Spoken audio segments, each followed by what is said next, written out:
1 करोड़ बहनें जो ये सेल्फ हेल्प ग्रुप में काम करती हैं, छोटा छोटा गांव में कारोबार करती है, मिल करके करती है, किसी गांव वालों की भी नजर नहीं जाती इनकी तरफ। आज मैं बड़े गर्व से कह सकता हूं कि उन्हीं में से 1 करोड़ बहनें लखपति दीदी बनी और हम आने वाले समय में ये आंकड़ा 3 करोड़ बहनों को लखपति दीदी बनाने की दिशा में बढ़ा रहे हैं। आदरणीय सभापति जी, सरकार का प्रयास है कि हर नए सेक्टर को हमारी महिलाएं लीड करें, वो अगुवाई करें, उस दिशा में हम प्रयास कर रहे हैं। नई टेक्नोलॉजी आती है, लेकिन महिलाओं के नसीब बहुत बहुत आखिर में आती है। हमारी कोशिश है कि नई टेक्नोलॉजी का पहला अवसर हमारी महिलाओं के हाथ लगे और वे इसको और इसी के तहत नमो ड्रोन दीदी ये अभियान बहुत सफलतापूर्वक आगे बढ़ा है और आज गांव में किसानों को मदद करने का टेक्नोलॉजी के माध्यम से काम गांव की हमारी महिलाएं कर रही है। और मैं जब उनसे बात कर रहा था मुझे कह रही है, अरे साहब हम लोग कभी साइकिल भी नहीं चलाना जानते थे, आपने हमें पायलट बना दिया है और पूरा गांव हमें पायलट दीदी के नाम से जानने लगा। और इस गरिमापूर्ण बात उनके जीवन में आगे बढ़ने के लिए बहुत बड़ी ताकत बन जाता है, एक बहुत बड़ा ड्राइविंग फोर्स बन जाता है। आदरणीय सभापति जी, देश का दुर्भाग्य है कि ऐसे संवेदनशील मामलों में भी राजनीति जब होती है तब देशवासियों को, विशेषकर महिलाओं को अकल्प पीड़ा होती है। ये जो महिलाओं के साथ होते अत्याचार में विपक्ष का जो सिलेक्टिव रवैया है, ये सिलेक्टिव रवैया बहुत ही चिंताजनक है। आदरणीय सभापति जी, मैं आपके माध्यम से देश को बताना चाहता हूं, मैं किसी राज्य के खिलाफ नहीं बोल रहा हूं, न ही मैं कोई राजनीतिक स्कोर करने के लिए बोल रहा हूं, लेकिन कुछ समय पहले मैंने बंगाल से आई कुछ तस्वीरों को सोशल मीडिया पे वीडियो देखा। एक महिला को वहां सरेआम सड़क पर पीटा जा रहा है। वो बहन चीख रही है, लेकिन वहां खड़े हुए कोई उसकी मदद के लिए नहीं आ रहा है, वीडियो बनाने में लगे हुए हैं। और जो घटना संदेश खली में हुई, जिसकी तस्वीरें रोंगटे खड़े करने वाली है, लेकिन बड़े बड़े दिग्गज मैं सुन रहा हूं कल से, इसके लिए पीड़ा उनके शब्दों में भी नहीं झलक रही है। इससे बड़ा शर्मिंदगी का दुखद चित्र क्या हो सकता है? और जो अपने आप को बहुत बड़े प्रगतिशील नारी नेता मानते हैं, वो भी मुंह पे ताले लगा करके बैठ गए, क्योंकि संबंध उनके राजनीतिक जीवन से जुड़े किसी दल से या उस राज्य से है। और इसलिए आप महिलाओं पर हो रही पीड़ा को चुपचाप हो जाए। आदरणीय सभापति जी, मैं समझता हूं कि जिस प्रकार से दिग्गज लोग भी ऐसी बातों को नजरअंदाज करते हैं, तब देश को तो पीड़ा होती है, हमारी माताओं बहनों को ज्यादा पीड़ा होती है। आदरणीय सभापति जी, राजनीति इतनी सिलेक्टिव हो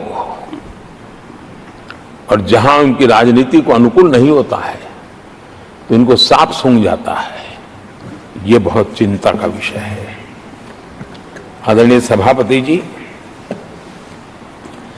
भारत की जनता ने तीसरी बार पूर्ण बहुमत की स्थिर सरकार चुनकर देश में तो स्थिरता और निरंतरता को तो आदेश दिया ही है, लेकिन इस चुनाव के नतीजों ने विश्व को आश्वस्त किया है। आदरणीय सभापति जी,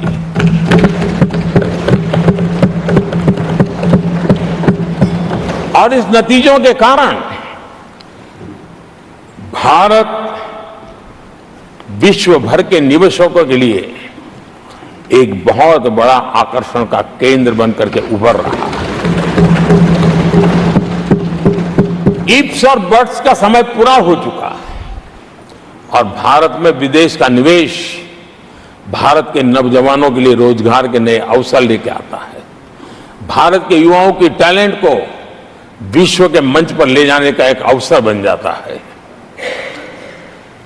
आदरणीय सभापति जी, honourable prime minister, honorable members, the reply to the discussion on the motion of thanks on the President's address is underway.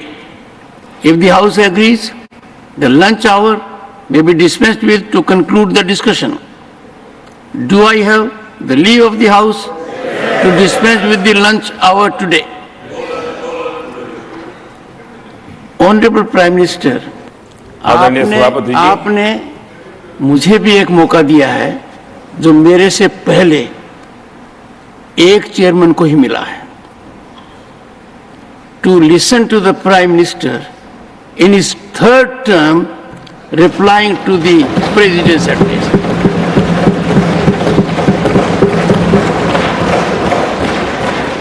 और आपसे इंस्पिरेशन लेकर आप देखिए, टेबल के ऊपर हमने पुरुषों का 1/3 रिजर्वेशन कर दिया है। ऑनरेबल प्राइम मिनिस्टर, आदरणीय सभापति जी, वैश्विक अर्थव्यवस्थाओं में संतुलन जो चाहते हैं उनका भारत का ये विजय उनके लिए एक बहुत बड़ी नई आशा लेकर के आया है। आज विश्व पारदर्शिता पर भरोसा करती है और भारत उसके लिए एक बहुत ही श्रेष्ठ भूमि के रूप में उभर रहा है। आदरणीय सभापति जी, इस चुनाव नतीजों से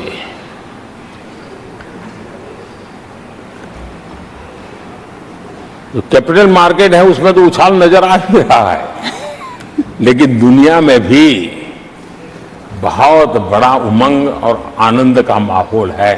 तो मैं अपने व्यक्तिगत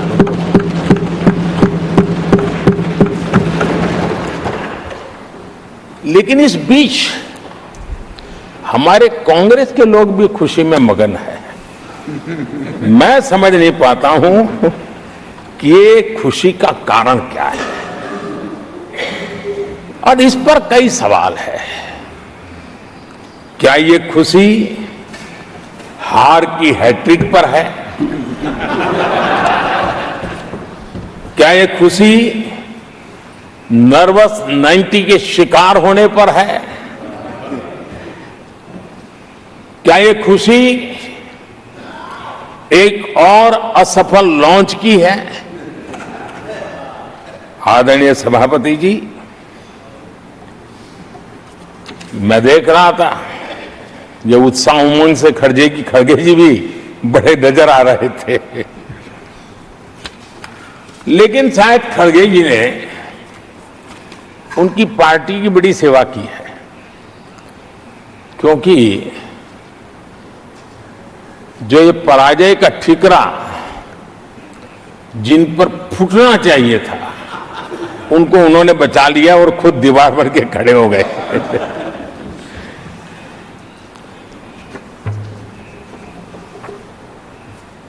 और कांग्रेस का रवैया ऐसा रहा है कि जब जब ऐसी परिस्थिति आती है तो दलित को, पिछड़े को ही ये मार झेलनी पड़ती है और वो परिवार बच निकल जाता है। इसमें भी यही नजर आ रहा है। इन दिनों आपने देखा होगा लोकसभा में स्पीकर के चुनाव का मसला हुआ, उसमें भी पराजय तो तय थी, लेकिन आगे किसको किया? तो एक दलित को बड़ी चलाने के लिए खेल खेला उन्होंने। उनको मालूम था कि वो पराजित होने वाले हैं, लेकिन उन्हीं को आगे किया। राष्ट्रपति उपराष्ट्रपति पद के चुनाव थे, तो 2022 में उन्होंने उपराष्ट्रपति पद के लिए सुशील कुमार शिंदे जी को आगे किया, उनको मरवा दिया। दलित मरे, उनका कुछ जाता नहीं है। 2017 में हार तय थी, तो उन्होंने मीरा कुमार को लगा दिया। पराजय हुआ, उनको पराजय झेलना पड़ा। कांग्रेस की एससी, एसटी, ओबीसी ये विरोधी मानसिकता है, जिसके कारण ये पूर्व राष्ट्रपति श्री रामनाथ कोविंद जी का अपमान करते रहे। इसी मानसिकता के कारण देश की पहली आदिवासी महिला राष्ट्रपति को भी उन्होंने अपमानित करना, विरोध करने में कोई कमी नहीं दी, और ऐसे शब्दों का प्रयोग किया जो कोई नहीं कर सकता है। आदरणीय सभापति जी, ये संसद, ये उच्च सदन सार्थक वाद विवाद संवाद और इस मनोमंथन में से अमृत निकाल करके देशवासियों देने के लिए है। ये देश का सबसे बड़ा मंच माना जाएगा। लेकिन जब मैंने कई वरिष्ठ नेताओं की बातें सुनी पिछले 2 दिन में, सिर्फ मुझे ही नहीं पूरे देश को निराशा हुई है। यहां कहा गया कि ये देश के इतिहास का पहला चुनाव था जिसका मुद्दा संविधान की रक्षा था। मैं जरा उन्हें याद कराना चाहता हूं, क्या अब भी एक फेक नैरेटिव चलाते रहोगे क्या? क्या आप भूल गए 1977 का चुनाव? अखबार बंद थे, रेडियो बंद थे, बोलना भी बंद था, और एक ही मुद्दे पर देशवासियों ने वोट किया था। लोकतंत्र की पुनर्स्थापना के लिए वोट किया था। संविधान की रक्षा के लिए पूरे विश्व में इससे पीड़ा कोई चुनाव नहीं हुआ है, और भारत के लोगों की रगों में लोकतंत्र किस प्रकार से जीवित है वो 1977 के चुनाव ने दिखा दिया। लेकिन आप गुमराह कर रहे हो देश को। मैं मानता हूं कि संविधान की रक्षा का वो सबसे बड़ा चुनाव था, और उस समय देश की विवेक बुद्धि ने संविधान की रक्षा के लिए उस समय सत्ता पर बैठे हुए लोगों को उखाड़ करके फेंक दिया था। और इस बार अगर संविधान की रक्षा का चुनाव था तो देशवासियों ने संविधान की रक्षा के लिए हमें योग्य पाया है। संविधान की रक्षा के लिए देशवासियों को हम पर भरोसा है। कहां अगर संविधान की रक्षा कोई कर सकता है तो यही लोग कर सकते हैं, और देशवासियों ने हमें जनादेश दिया है। आदरणीय सभापति जी,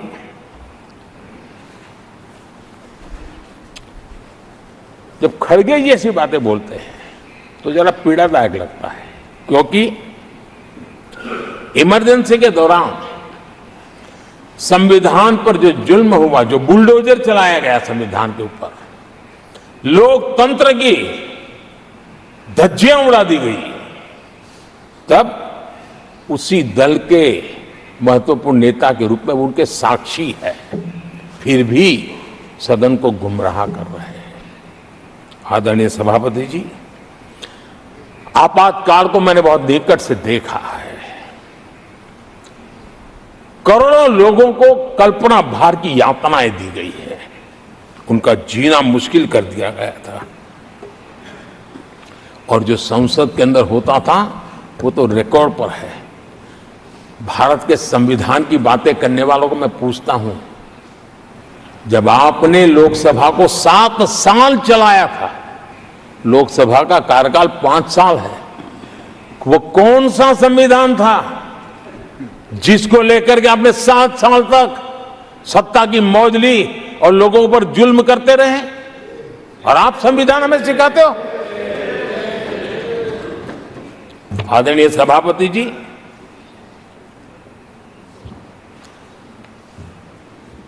दर्जनों आर्टिकल्स पर,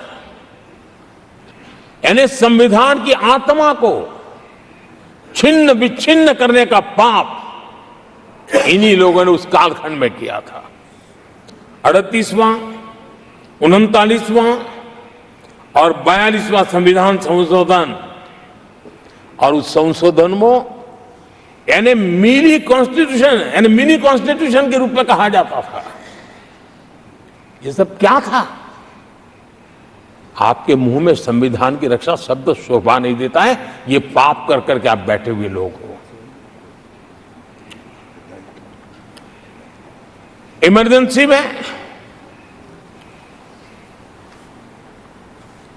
पिछली सरकार में 10 साल ये कैबिनेट में थे खड़गे जी, क्या हुआ था? प्रधानमंत्री संवैधानिक पद है, प्रधानमंत्री के पद के ऊपर एनएसी बैठ जाना, ये कौन से संविधान में से लाए थे व्यवस्था? किस संविधान में से बनाया था आप लोगों ने?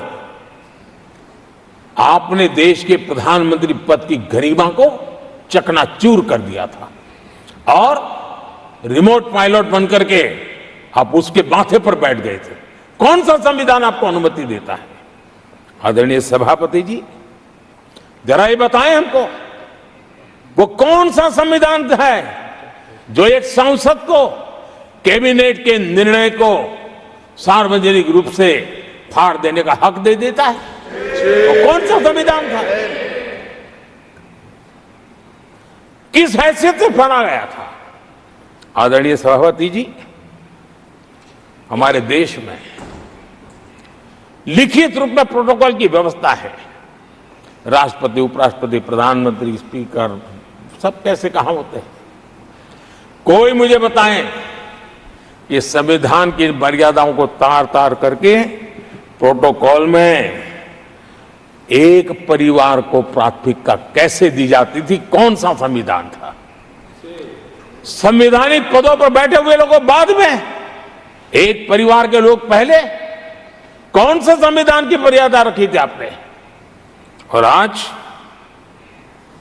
संविधान की बातें करते हैं, संविधान लहराते हैं, जय संविधान कहते हैं। अरे आप लोग तो India is Indira, Indira is India के नारे लगा करके जिए हो। आपको संविधान की कोई आदर भाव कभी व्यक्त कर नहीं पाए हो। आदरणीय सभापति जी, मैं बहुत गंभीरता से कह रहा हूं कि देश में कांग्रेस संविधान की सबसे बड़ी विरोधी है। उसके जहन में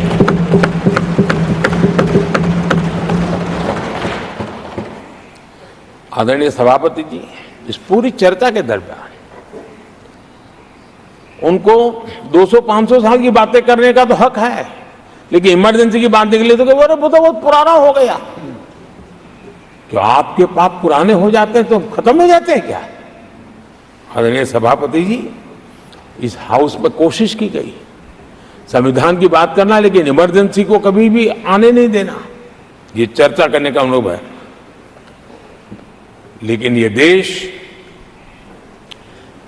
इनके साथ जो लोग बैठे हैं उसमें भी बहुत लोग हैं जो इमरजेंसी के भुक्तभोगी रहे हैं, क्योंकि उनकी कुछ मजबूरियां होगी कि आज उनके साथ उन्होंने बैठना पसंद किया है। मतलब अवसरवादिता का ये दूसरा नाम है। संविधान के प्रति समर्पण का भाव होता तो ऐसा नहीं करते। आदरणीय सभापति जी, आपातकाल सिर्फ एक राजनीतिक संकट नहीं था, लोकतंत्र संविधान के साथ साथ ये बहुत बड़ा मानवीय संकट भी था। अनेक लोगों को टॉर्चर किया गया था, अनेक लोग जेल में मृत्यु को शरण हुए थे। जयप्रकाश नारायण जी की स्थिति इतनी खराब हुई कि बाहर आकर के वो कभी ठीक नहीं हो पाए। ये हाल उन्होंने कर दिया था। और प्रताड़ना सिर्फ राजनेताओं की नहीं, आम आदमी को भी नहीं छोड़ा गया था, सामान्य आदमी को भी नहीं।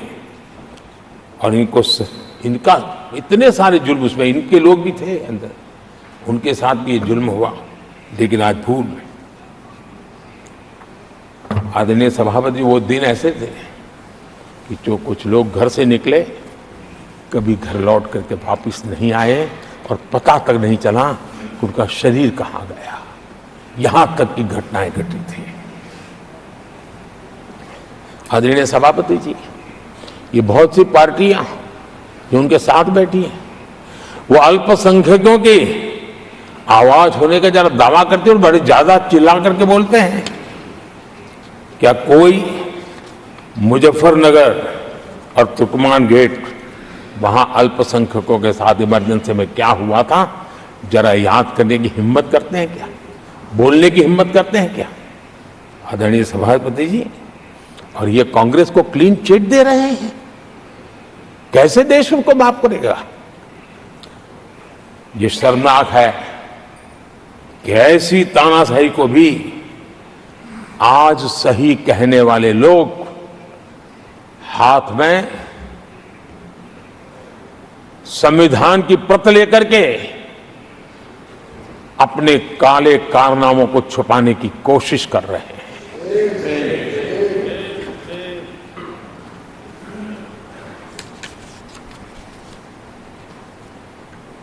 आदरणीय सभापति जी, उस समय कई अलग छोटे छोटे राजनीतिक दल थे, ये इमरजेंसी के खिलाफ लड़ाई के मैदान में उतरे थे और धीरे धीरे उन्होंने अपनी जमीन बनाई थी। आज वो कांग्रेस का सहयोग कर रहे हैं। और मैंने कल लोकसभा में कहा था, अब कांग्रेस का परजीवी युग शुरू हुआ है। ये परजीवी कांग्रेस है, जहां वो खुद अकेले लड़े वहां उनका स्ट्राइक रेट शर्मजनक है, और जहां किसी के सहारे, किसी के कंधे पर बैठने का मौका मिला, वहीं पर से बच करके आए हैं। देश की जनता ने आज भी उनको स्वीकार नहीं किया है, वो किसी की आड़ में आए हैं। ये कांग्रेस परजीवी है, किसी और के कारण सहयोगी दलों के वोट खा करके वो जरा फली फूली है ऐसा दिखता है। और कांग्रेस का परजीवी होने का कारण उनके अपने कारनामों से है।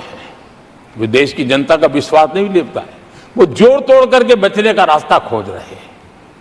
जनता जनार्दन का विश्वास जीतने के लिए इनके पास कुछ नहीं है, इसलिए फेक नैरेटिव के द्वारा,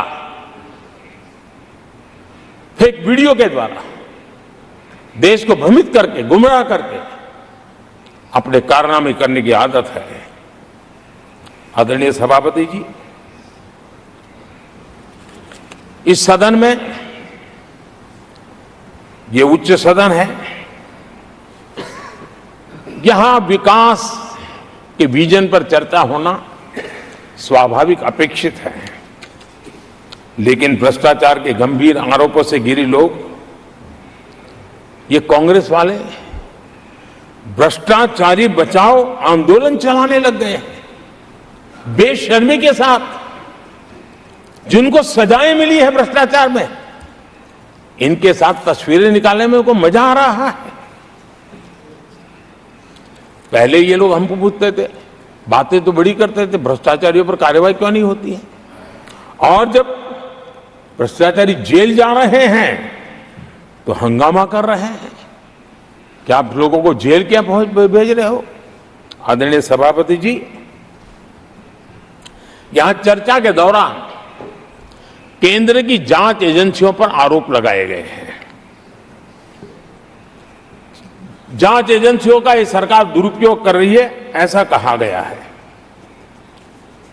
आदरणीय सभापति जी, अब आप मुझे बताइए, भ्रष्टाचार करे आप,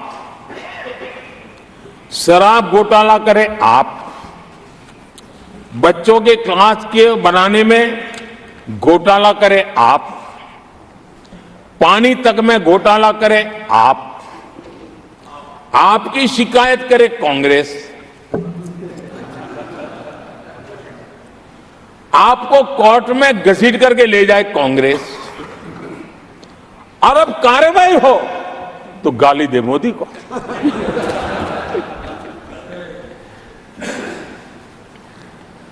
और अब आपस में जरा साथी बन गए हैं लोग, और हिम्मत है तो सदन में खड़े होकर के जवाब मांगो। कांग्रेस पार्टी से मैं आप वालों से कहता हूं, कांग्रेस भी बताएं कि आपने प्रेस कॉन्फ्रेंस करके आपके घोटालों के इतने सारे सबूत देश के सामने रखे थे। कांग्रेस ने प्रेस कॉन्फ्रेंस की थी, इन्हीं लोगों के खिलाफ की थी। अब ये बताएं कि ये जो उन्होंने सबूत प्रेस कॉन्फ्रेंस करके सारी फाइलें बताई थी, क्या वो सबूत सच्चे थे या झूठे थे? दोनों एक दूसरे को खोल करके रख देंगे। आदरणीय सभापति जी, मुझे विश्वास है ऐसी चीजों का जवाब देने की उनके अंदर हिम्मत नहीं है। आदरणीय सभापति जी, ये ऐसे लोग हैं जिनका डबल स्टैंडर्ड है, दोहरा रवैया है, और मैं देश को बार बार ये बात याद दिलाना चाहता हूं, ये कैसा दोगलापन चल रहा है। ये लोग दिल्ली में एक मंच पर बैठ करके जांच एजेंसियों पर आरोप लगाते हैं, भ्रष्टाचारियों को बचाने के लिए रैलियां करते हैं, और केरला में उनके शहजादे, उन्हीं के केरल के एक मुख्यमंत्री जो उनके गठबंधन के साथी हैं, उनको जेल भेजने की अपील करते हैं, और भारत सरकार को कहते हैं कि इस मुख्यमंत्री को जेल भेज दो। दिल्ली में ईडी सीबीआई की कार्रवाई उस पर हाय तौबा करते हैं, और वही लोग उसी एजेंसी से केरल के मुख्यमंत्री को जेल भेजने की बात करते हैं, शहजादे। तब लोगों के मन में सवाल उठता है कि इसमें भी दोगलापन। आदरणीय सभापति जी, छत्तीसगढ़ में कांग्रेस सरकार के मुख्यमंत्री के साथ शराब घोटाला जुड़ा। यही आप पार्टी वाले चीख चीख करके कहते थे कि ईडी सीबीआई को लगा दो और इस मुख्यमंत्री को जेल में डाल दो, खुलेआम कहते थे, और ईडी ये काम करे इसके लिए गुजारिश करते थे। उनको तब ईडी बहुत प्यारा लगता है। आदरणीय सभापति जी, ये आज जो लोग जांच एजेंसियों को बदनाम कर रहे हैं, हल्ला मचा रहे हैं, मैं जरा उनकी याददाश्त पर जोर डालना चाहिए, मैं ऐसा उनका आग्रह करता हूं। जांच एजेंसियों का पहले दुरुपयोग कैसे होता था, कैसे होता था, कौन करता था, मैं जरा बताना चाहता हूं। मैं कुछ बयान आपके सामने रखता हूं। ये पहला बयान है 2013 का। बयान क्या है? कांग्रेस से लड़ना आसान नहीं है, जेल में डाल देगी, सीबीआई पीछे लगा देगी। कांग्रेस सीबीआई व इनकम टैक्स का भय दिखा करके समर्थन लेती है। ये स्टेटमेंट किसका है? ये बयान है स्वर्गीय मुलायम सिंह जी का। कांग्रेस एजेंसियों का कैसा दुरुपयोग करता है, ये मुलायम सिंह जी ने कहा था। और यहां इस सदन के माननीय सदस्य रामगोपाल जी को मैं जरा पूछना चाहता हूं कि रामगोपाल जी, क्या नेताजी कभी झूठ बोलते थे क्या? नेताजी तो सच बोलते थे। आदरणीय सभापति जी, मैं रामगोपाल जी को ये भी कहा जरा भतीजे को भी बताएं, क्योंकि उनको भी याद दिलाए कि राजनीति में कदम रखते ही भतीजे पर सीबीआई का फंदा लगाने वाले कौन थे, जरा याद दिला दें उनको, पता चलेगा। आदरणीय सभापति जी, मैं एक और बयान पढ़ता हूं, ये भी साल 2013 का है। The Congress had used the CBI to strike political bargains with many parties. और कौन कहते हैं? उनके कॉमरेड श्रीमान प्रकाश करात जी ने यह कहा हुआ है, 2013 में कहा। एजेंसियों का कौन दुरुपयोग करता था? एक और महत्वपूर्ण स्टेटमेंट में पढ़ता हूं और मैं याद दिलाना चाहता हूं, स्टेटमेंट क्या है कि सीबीआई पिंजरे में बंद तोता है जो मालिक की आवाज में बोलता है। ये किसी राजनीतिक व्यक्ति का बयान नहीं है, ये हमारे देश की सुप्रीम कोर्ट ने यूपीए सरकार के समय कहा हुआ बयान है। एजेंसियों का दुरुपयोग कौन करता था, इसके जीते जागते सबूत आज मौजूद हैं।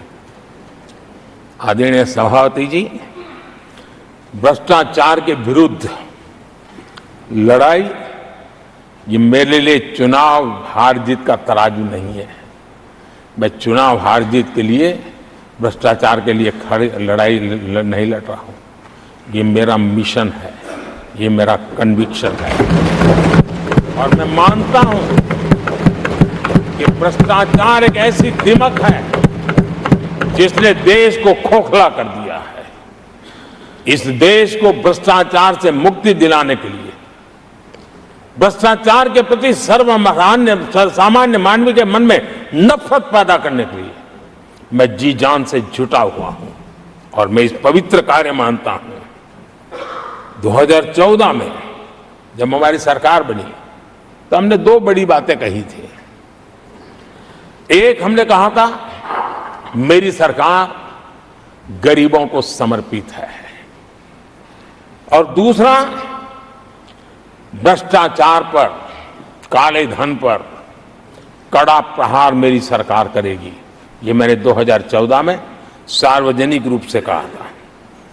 इसी ध्येय को लेकर के एक तरफ गरीबों के कल्याण के लिए विश्व की सबसे बड़ी कल्याण योजना हम चला रहे हैं, गरीब कल्याण योजना चला रहे हैं। दूसरी तरफ भ्रष्टाचार के विरुद्ध नए कानून, नई व्यवस्थाएं, नए तंत्र हम विकसित कर रहे हैं। हमने भ्रष्टाचार निवारण अधिनियम 1988 उसमें संशोधन किया। हमने काले धन के खिलाफ एक नया कानून बनाया। बेनामी संपत्ति को लेकर हम नया कानून लेकर के आए। इन कानूनों से भ्रष्ट अधिकारियों पर भी कार्रवाई हो गई, लेकिन लीकेज हटाने के लिए हमने सकारात्मक रूप से गवर्नमेंट में भी बदलाव लाया। हमने डायरेक्ट बेनिफिट ट्रांसफर पर बल दिया। हमने डिजिटल टेक्नोलॉजी का भरपूर उपयोग किया है और तभी आज हर लाभार्थी तक उसके हक का फायदा तुरंत सीधा पहुंच रहा है। एक नए पैसे का लीकेज नहीं होता है। ये हमारी भ्रष्टाचार के खिलाफ लड़ाई का पहलू है। और जब सामान्य नागरिक को ये व्यवस्था मिलती है तब उसका लोकतंत्र पे भरोसा बढ़ता है, उसको सरकार में अपनापन महसूस होता है, और जब अपनापन महसूस होता है ना, तब तीसरी बार बैठने का मौका मिलता है। आदरणीय सभापति जी,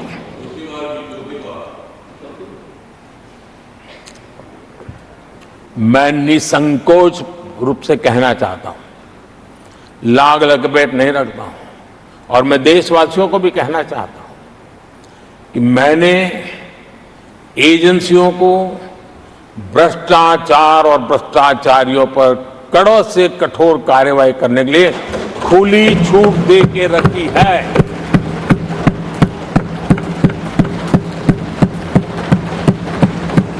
सरकार कहीं पर भी टांग नहीं अड़ाएगी।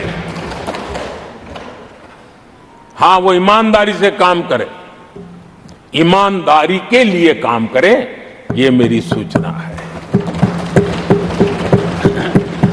और आदरणीय सभापति जी, मैं फिर देशवासियों को कहना चाहता हूं, कोई भी भ्रष्टाचारी कानून से बच करके नहीं निकलेगा, ये मोदी की गारंटी है। आदरणीय सभापति जी, राष्ट्रपति जी ने अपने संबोधन में पेपर लीक को एक बड़ी समस्या बताया है। मेरी अपेक्षा थी कि सारे दल दलीय राजनीति से ऊपर उठकर इस पर अपनी बात रखते हैं, लेकिन दुर्भाग्य से इतना संवेदनशील महत्वपूर्ण मुद्दा भी, मेरे देश के नौजवानों के भविष्य के साथ जुड़ा मुद्दा भी इन्होंने राजनीति के भेंट चढ़ा दिया। इससे बड़ा दुर्भाग्य क्या हो सकता है। मैं देश के नौजवानों को आश्वस्त करता हूं कि आपको धोखा देने वालों को ये सरकार छोड़ने वाली नहीं है। मेरे देश के नौजवानों के भविष्य के साथ खिलवाड़ करने वालों को सख्त से सख्त सजा मिले, इसके लिए एक के बाद एक एक्शन लिए जा रहे हैं। संसद में इन गड़बड़ियों के खिलाफ सख्त कानून भी हमने बनाया है। हम पूरी सिस्टम को मजबूती दे रहे हैं कि भविष्य में मेरे देश के नौजवानों को आशंका भरी स्थिति में भी रहना न पड़े। पूरे विश्वास के साथ वो अपने सामर्थ्य को प्रदर्शित करें और अपने हक का प्राप्त करें, इस बात को लेकर के हम काम कर रहे हैं। आदरणीय सभापति जी, यहां कुछ आरोप लगाने की फैशन है, लेकिन कुछ आरोप ऐसे उसके जवाब घटनाएं खुद दे देती है और प्रत्यक्ष को प्रमाण की कोई जरूरत नहीं होती है। जम्मू कश्मीर में हाल में हुए लोकसभा चुनाव में मतदान के जो आंकड़े हैं वो पिछले 4 दशक के रिकॉर्ड को तोड़ने वाले हैं। और इसको सिर्फ कोई घर से गया बटन दबा के आया इतना नहीं है, भारत के संविधान को स्वीकृति देते हैं, भारत के लोकतंत्र को स्वीकृति देते हैं, भारत के इलेक्शन कमीशन को स्वीकृति देते हैं। ये बहुत बड़ी सक्सेस है आदरणीय सभापति। देशवासी जिस पल की प्रतीक्षा करते थे वो आज इतनी सहज सरलता के सामने दिख रही है। आदरणीय सभापति, बीते अनेक दशकों में बंद, हड़ताल, आतंकी धमकियां, इधर उधर बम धमाके की कोशिशें एक प्रकार से लोकतंत्र पर ग्रहण बनी हुई थी। आज इस बार लोगों ने संविधान पर अटूट विश्वास रखते हुए अपने भाग्य का फैसला लिया है। मैं जम्मू कश्मीर के मतदाताओं को विशेष रूप से बधाई देता हूं। आदरणीय सभापति जी, जम्मू कश्मीर में आतंकवाद से हमारी लड़ाई एक प्रकार से अंतिम दौर पर है, अंतिम चरण में है। आतंक के बचे हुए नेटवर्क को भी हम सख्ती से नेस्त नाबूद करने के लिए पूरी व्यूहरचना के साथ आगे बढ़ रहे हैं। बीते 10 वर्षों में पहले की तुलना में आतंकी घटनाओं में बहुत गिरावट आई है। अब पत्थरबाजी की खबरें भी शायद ही किसी कोने में एक आध बार आ जाए तो आ जाए। अब जम्मू कश्मीर में आतंक और अलगाव खत्म हो रहा है और इस लड़ाई में जम्मू कश्मीर के नागरिक हमारी मदद कर रहे हैं, नेतृत्व कर रहे हैं। ये सबसे ज्यादा विश्वास पैदा करने वाली बात है। आज वहां टूरिज्म नए रिकॉर्ड बना रहा है, निवेश बढ़ रहा है। आदरणीय सभापति जी, आज जो नॉर्थ ईस्ट को लेकर सवाल उठाते हैं। उन्होंने नॉर्थ ईस्ट को अपने हाल पर छोड़ के रखा था, क्योंकि उनकी जो चुनावी हिसाब किताब होता है, नॉर्थ ईस्ट से इतनी ही लोकसभा की सीटें हैं, क्या उससे राजनीति में फर्क पड़ता है? कभी कोई परवाह नहीं की, उसे उनके नसीब पर छोड़ दिया था। हम नॉर्थ ईस्ट को आज देश के विकास का एक सशक्त इंजन बनाने की और हम ताकत से लगे। नॉर्थ ईस्ट पूर्वी एशिया के साथ ट्रेड, टूरिज्म और कल्चरल कनेक्टिविटी उसका गेटवे बन रहा है। और ये जो कहते हैं ना 21वीं सदी भारत की सदी, उसमें ये इनिशिएटिव बहुत बड़ा रोल प्ले करने वाला है, ये हमें स्वीकार करना होगा।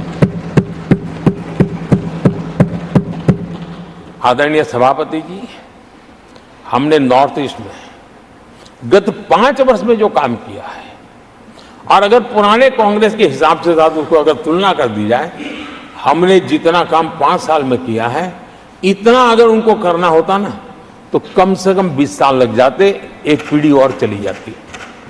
हमने इतना तेजी से काम किया है। आज नॉर्थ ईस्ट की कनेक्टिविटी उसके विकास का मूलभूत आधार है, उसको हमने प्राथमिकता दी है। और आज भूतकाल के सारे इंफ्रास्ट्रक्चर से कई गुना आगे हम निकल चुके हैं और हमने उसको करके दिखाया है।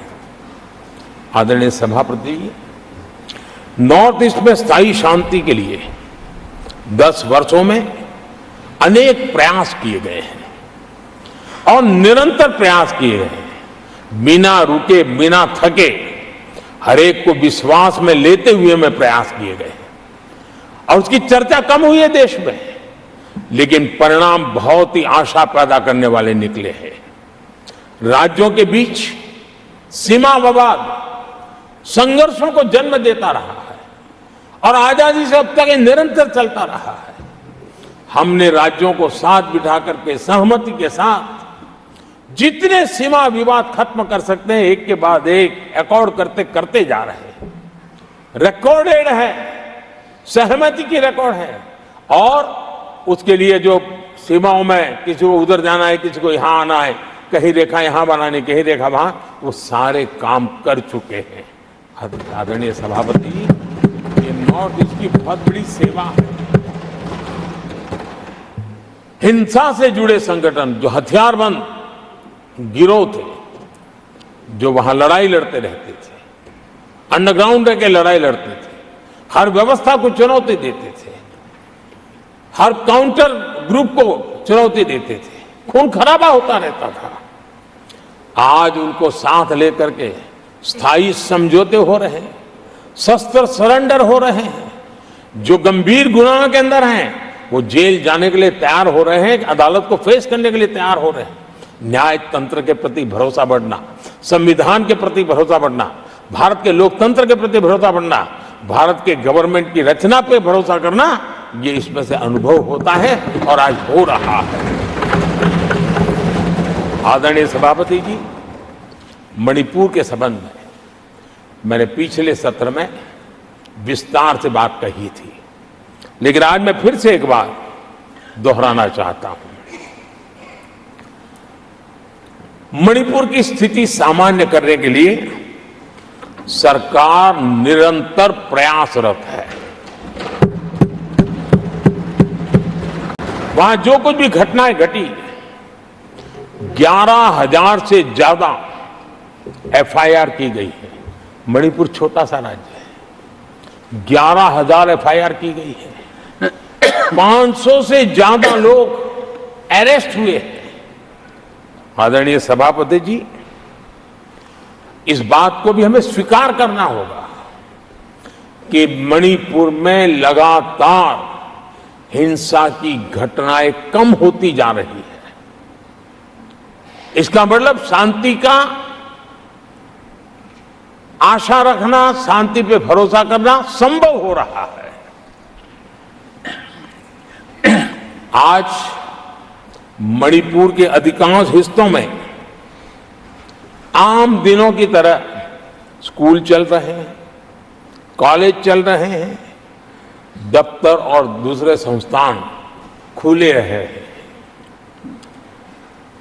आदरणीय सभापति जी, मणिपुर में भी जैसे देश के अन्य भागों में परीक्षाएं हुई, वहां भी परीक्षाएं हुई हैं और बच्चों का अपनी विकास यात्रा जारी रखी है। आदरणीय सभापति, केंद्र और राज्य सरकार सभी से बातचीत करके शांति के लिए, सौहार्द रास्ता खोलने के लिए लगातार प्रयास कर रही है। छोटे छोटे इकाइयों को जोड़ करके इन ताने बाने को गूंथना एक बहुत बड़ा काम है और शांतिपूर्ण तरीके से हो रहा है। बीते समय में पहले की सरकारों में ऐसा नहीं हुआ है। गृह मंत्री स्वयं कई दिनों तक वहां रहे हैं, गृह राज्य मंत्री हफ्तों तक वहां रहे और बार बार वहां जाकर के संबंधित लोगों को जोड़ने का प्रयास करते रहे हैं। आदरणीय सभापति जी, पॉलिटिकल लीडरशिप तो है ही, लेकिन सरकार के सभी वरिष्ठ अधिकारी जिसका जिसका इन काम से संबंध है, वे लगातार वहां फिजिकल जाते हैं, लगातार वहां संपर्क में रहते हैं और समस्या के समाधान के लिए हर प्रकार से प्रयासों को बल दिया जा रहा है। आदरणीय सभापति जी, इस समय मणिपुर में बाढ़ का भी संकट चल रहा है और केंद्र सरकार राज्य सरकार के साथ मिलकर के पूरा सहयोग कर रही है। आज ही एनडीआरएफ की 2 टीमें वहां पहुंची है, यानी कि प्राकृतिक मुसीबत में भी केंद्र और राज्य मिलकर के मणिपुर की चिंता कर रहे हैं। आदरणीय सभापति जी, हम सभी को राजनीति से ऊपर उठ करके वहां की स्थिति को सामान्य बनाने में सहयोग करना चाहिए, ये हम सबका कर्तव्य है। आदरणीय सभापति जी, जो भी तत्व मणिपुर की आग में घी डालने की कोशिश कर रहे हैं, मैं उनसे आगाह करता हूं कि ये हरकतें बंद करें। एक समय आएगा मणिपुर ही उनको रिजेक्ट करने वाला है, ऐसे लोगों को। आदरणीय सभापति जी, जो लोग मणिपुर के इतिहास को जानते हैं, मणिपुर की घटनाक्रम को जानते हैं, उनको पता है कि वहां का सामाजिक संघर्ष का एक लंबा इतिहास रहा है। उस संघर्ष की मानसिकता की जड़ें बहुत गहरी हैं, इसको कोई नकार नहीं सकता है। और कांग्रेस के लोग ये न भूले कि मणिपुर में इन्हीं कारणों से 10 बार राष्ट्रपति शासन लगाना पड़ा है। इतने छोटे से राज्य में 10 बार प्रेसिडेंशियल रूल लगाना पड़ा है, राष्ट्रपति शासन लगाना पड़ा है। कुछ तो मुसीबतें होगी और ये हमारे कार्यक्रम में नहीं हुआ है, लेकिन फिर भी राजनीतिक फायदा उठाने के लिए वहां पर जिस प्रकार की हरकतें हो रही है, और राष्ट्रपति जी, आदरणीय सभापति जी, मैं इस सदन में देशवासियों को मैं बताना चाहता हूं, 1993 में मणिपुर में ऐसे ही घटनाओं का क्रम चला था और इतना तीव्र चला था, इतना व्यापक चला था, वो 5 साल लगातार चला था। तो ये सारा इतिहास समझ करके हमें बहुत समझदारी के पूर्वक स्थितियों को ठीक करने के लिए प्रयास करना है। जो भी इसमें सहयोग देना चाहते हैं, हर एक का सहयोग भी हम लेना चाहते हैं, लेकिन हम सामान्य स्थिति को बरकरार रखने में, शांति लाने में भरपूर प्रयास कर रहे हैं। आदरणीय सभापति जी, ये मेरा सौभाग्य रहा है कि मैं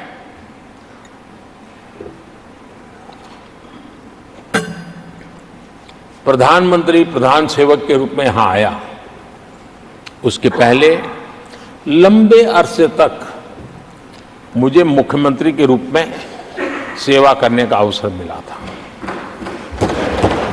और इसके कारण मैं अनुभव से सीखा हूं कि फेडरलिज्म का महात्म्य क्या होता है और उसी में से कोऑपरेटिव फेडरलिज्म और उसी में से कॉम्पिटिटिव कोऑपरेटिव फेडरलिज्म, इन विचारों को मैं बल देता आया हूं। और इसीलिए जब G20 समिट हुई तो हम दिल्ली में कर सकते थे, हम दिल्ली में बहुत बड़ा तामझाम के साथ मोदी की वाहवाही कर सकते थे, लेकिन हमने ऐसा नहीं किया।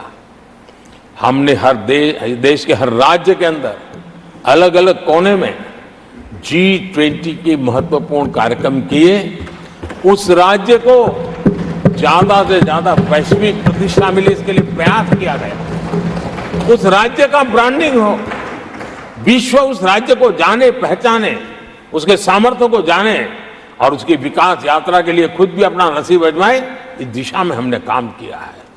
क्योंकि हम जानते हैं कि फेडरलिज्म के और रूप होते हैं। आदरणीय सभापति जी, जब कोविड के खिलाफ हम लड़ाई लड़ते थे, जितनी बार मुख्यमंत्रियों के साथ संवाद हुआ है, शायद हिंदुस्तान की आजादी के इतिहास में इतने कम समय में इतनी बार नहीं हुआ है, हमने किया। आदरणीय सभापति जी, ये सदन एक प्रकार से राज्यों से जुड़ा हुआ सदन है और इसलिए राज्यों के विकास के कुछ फोकस एरिया, उसकी चर्चा इस सदन में करना मैं उचित मानता हूं और मैं कुछ आग्रह भी साझा करना चाहता हूं। आज हम एक ऐसी स्थिति में हैं जहां हम अगली क्रांति का नेतृत्व कर रहे हैं। इसलिए सेमीकंडक्टर्स और इलेक्ट्रॉनिक मैन्युफैक्चरिंग जैसे सेक्टर्स में हर राज्यों ने बड़ी प्राथमिकता से साथ अपनी नीतियां बनानी चाहिए, योजनाओं लेकर के आगे आना चाहिए। और मैं चाहता हूं कि राज्यों के बीच विकास की स्पर्धा हो, निवेश आकर्षण करने वाली नीतियों में स्पर्धा हो और वो भी गुड गवर्नेंस के माध्यम से हो, स्पष्ट नीतियों के माध्यम से हो। मैं पक्का मानता हूं कि आज जब विश्व भारत के दरवाजे पर दस्तक दे रहा है, तब हर राज्य के लिए अवसर है। और जब ये राज्यों से जुड़ा हुआ सदन है तो मैं आग्रह करूंगा राज्यों से कि आप आगे आइए और विकास की यात्रा में आप भी उसका फायदा उठाइए। रोजगार सृजन में इस राज्यों के बीच स्पर्धा क्यों न होनी चाहिए। हमारे राज्य की उस नीति के कारण उस राज्य में नौजवानों को इतना रोजगार मिला, तो दूसरा राज्य कहा है तुम्हारी नीति में मैंने +1 कर दिया तो मुझे ये फायदा मिला। रोजगार के लिए राज्यों के बीच में स्पर्धा क्यों नहीं होनी चाहिए। मैं समझता हूं कि ये देश के नौजवानों के भाग्यों को बदलने में बहुत काम आएगा। आज नॉर्थ ईस्ट में, असम में सेमीकंडक्टर पर तेज गति से काम चल रहा है और इससे असम, नॉर्थ ईस्ट, वहां के नौजवानों को बहुत ही फायदा होने वाला है और साथ साथ देश को भी फायदा होने वाला है। और नॉर्थ ईस्ट की धरती, क्योंकि एक राज्य सरकार जब एग्रेसिवली नीतियों को लेकर के आती है तो उसका, आदरणीय सभापति जी, यूएन ने 2023 को ईयर ऑफ मिलेट्स के रूप में घोषित किया था। ये भारत की अपनी खुद की ताकत है। मिलेट्स हमारे छोटे किसानों की ताकत है और जहां कम पानी है, जहां सिंचाई की सुविधाएं नहीं है, वहां पर मिलेट्स, जो कि एक सुपर फूड है, मैं मानता हूं कि राज्य इसके लिए आगे आए, अपने अपने राज्य के इस सुपर फूड को, मिलेट्स को लेकर के वैश्विक बाजार में जाने की योजना बनाए। उसके कारण दुनिया के हर टेबल पर हिंदुस्तान का मिलेट होगा, डाइनिंग टेबल पर, और हिंदुस्तान के किसान के घर में दुनिया से कमाने का अवसर पैदा हो जाएगा। भारत के किसान के लिए समृद्धि के नए द्वार खुल सकते हैं। मैं राज्यों से आग्रह करूंगा कि आप आइए। आदरणीय सभापति जी, दुनिया के लिए न्यूट्रिशन मार्केट, इसका सॉल्यूशन भी हमारे देश के मिलेट में है। ये सुपर फूड है और जहां पर न्यूट्रिशन की चिंता है वहां पर हमारा मिलेट बहुत बड़ा काम कर सकता है। हमें तो आरोग्य की दृष्टि से भी वैश्विक मंच पर ले जाने के लिए हमारे राज्य आगे आए, अपनी एक पहचान बनाए। आदरणीय सभापति जी, 21वीं सदी में ईज ऑफ लिविंग ये सामान्य मानवीय का हक है और मैं चाहता हूं कि राज्य सरकार अपने यहाँ के नीति, नियम, व्यवस्थाएं उस प्रकार से विकसित करें ताकि सामान्य नागरिक को ईज ऑफ लिविंग का अवसर मिले। और इस सदन से राज्यों को अगर वो संदेश जाता है तो देश के लिए उपयोगी होगा।